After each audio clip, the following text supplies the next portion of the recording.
नमस्कार। डॉक्टर अली में आप सभी का स्वागत। आप स्वस्थ होंगे, हम यही आपकी कामना करते हैं कि आप सदा स्वस्थ रहें।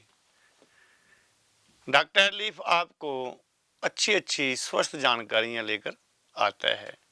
हमारा आज का बहुत प्यारा विषय है कि हमें पता ही नहीं चलता कि हड्डियां हमारी कमज़ोर हो रही हैं। जब हड्डी कमज़ोर हो जाती है तो आदमी को थकान, उठने बैठने में दिक्कत, एक कमजोरी, एक थकान सदा बनी रहती है। दर्द होता है, जहाँ थकान रहती है तो हम क्या करते हैं कि पेन किलर गोली को लेकर टाइम पास कर लेते हैं और फिर कुछ देर बाद पता चलता है हमें, जब हड्डी छोटी सी चोट से भी टूट जाए। जहाँ बुजुर्गों का बहुत बार ऐसा होता है कि वो बाथरूम में गए, थोड़ा सा गिरे और हड्डी टूट गई, चूड़ा टूट गया। टेस्ट हुआ, कहते अरे भाई इनका तो हड्डी कमजोर हो गई है। आपको नहीं पता चलता, ना आप इस और ध्यान देते हैं कि हमारी हड्डी कमजोर हो रही है। हम ध्यान नहीं देते, चलते रहते हैं दिन रात पेन किलर दवाओं के सिर पे। फिर क्या होता है कि हड्डियों में जो गैप है वो कम होता चला जाता है। जब हड्डी कमजोर होती है ज्यादा बढ़ जाता है। हमें पता ही नहीं चलता कि हमारी हड्डी कमजोर हो रही है, इस और हम कभी ध्यान ही नहीं देते। लेकिन जब हड्डियां बार बार टूटती हैं, देखिए लक्षण देख लीजिए क्या हैं। बार बार थकान होना, जकड़ रहना, पीठ में दर्द रहना, ये लक्षण है इसके। और कड़कड़ की आवाज आना, गैप का कम हो जाना, ये लक्षण है इसके। अगर इसके लक्षण है तो आप इसकी ओर ध्यान दें। पहले तो टेस्ट बनता है, आजकल सुविधा है हमारे पास टेस्टों की। फिर जब हमें पता चल जाता है कि हमारी हड्डियों की कमजोरी है, जब आप टेस्ट करवाएंगे तो डॉक्टर कहेंगे कि आपको विटामिन डी की कमी हो गई है। तो आपने ख्याल रखना है कि जब आप धूप में बहुत ज्यादा कम रहते हैं तो हड्डी कमजोर होगी ही होगी, ये जान लेना है आपने। और जब तक आप धूप में नहीं बैठेंगे हड्डियों की कमजोरी दूर नहीं होगी, ये भी ख्याल रखना है आपने। दूध में कैल्शियम होता है, विटामिन डी होता है, विटामिन B12 होता है। जब दूध लेना आप छोड़ देते हैं, करीब भारत में दूध लेना सभी ने छोड़ दिया है, क्योंकि आपको पता है आजकल दूध है जो हमारा वो भी सही नहीं मिल रहा।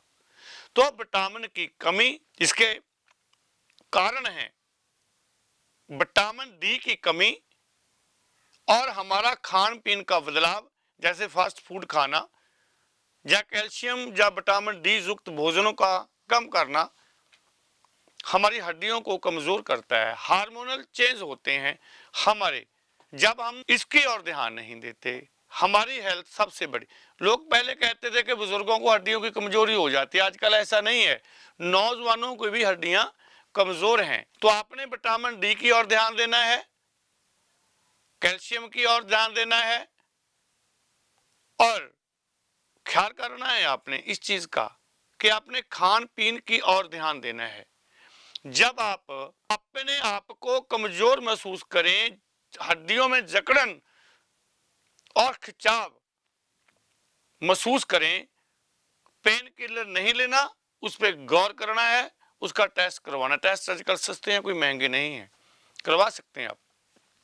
और अभी हम बात करेंगे, अगर आपको ऐसी समस्या हो जाए कि हड्डियों की कमजोरी है, बार बार हड्डी टूट जाती है और वो छेती जुड़ती भी नहीं है, तो हम उसके लिए आपके लिए एक नया और बढ़िया योग लेकर आए हैं। उसको आपने ध्यान से सुनना है और उस योग को आपने लेना है।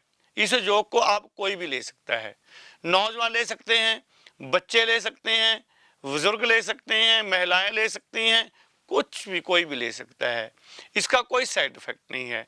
जिनने अपनी हड्डी को मजबूत करना है, घोड़े जैसी हड्डी करनी है अपनी, तो उसके लिए योग है। पहले नंबर पे है हमारे पास अश्वगंधा चूर्ण, 100 ग्राम लेना है। हड्ड जोड़ चूर्ण आपने शायद पहली बार सुना होगा। हड्डी जोड़ एक दरख्त है जो हड्डियों को जोड़ता है। गूगल, शुद्ध गूगल लेनी है आपने 100 ग्राम। सहजन, सहजन आपने लेना है 100 ग्राम और इसमें 20 ग्राम आपने सलाजीत डालनी है, सर्दी की रुत है। ये 5 चीजों का योग। जब ये 5 चीजों का आप चूर्ण बनाएंगे तो दूध के साथ सुबह शाम सेवन करेंगे तो आप देखेंगे कि आपकी थकावट, थकान, उठने बैठने में जो दिक्कत आती थी उसमें भी रामबाण आपको फायदा होगा। ये ख्याल करना है आपने, दूध के साथ लेना है सुबह शाम। 21 दिन उपयोग करें, 1 महीने का उपयोग करें। अगर आपकी हड्डियां कमजोर हो रही हैं, इस समय में बहुत लोगों की हो रही है, तो आपने ये योग बनाना है। अगर आपको थकेमा भी रहता है, जहां हड्डियां को दर्द रहता है, जोड़ों में दर्द रहता है, तो उनमें भी ये रामबाण काम करेगा। तो आदरणीय, इसी जानकारी के साथ डॉक्टर स्वामी बी दास इस योग को अपनाएं और फिर हमें कमेंट में बताएं कि हमें इसका क्या क्या फायदा हुआ है। नमस्कार, प्रणाम।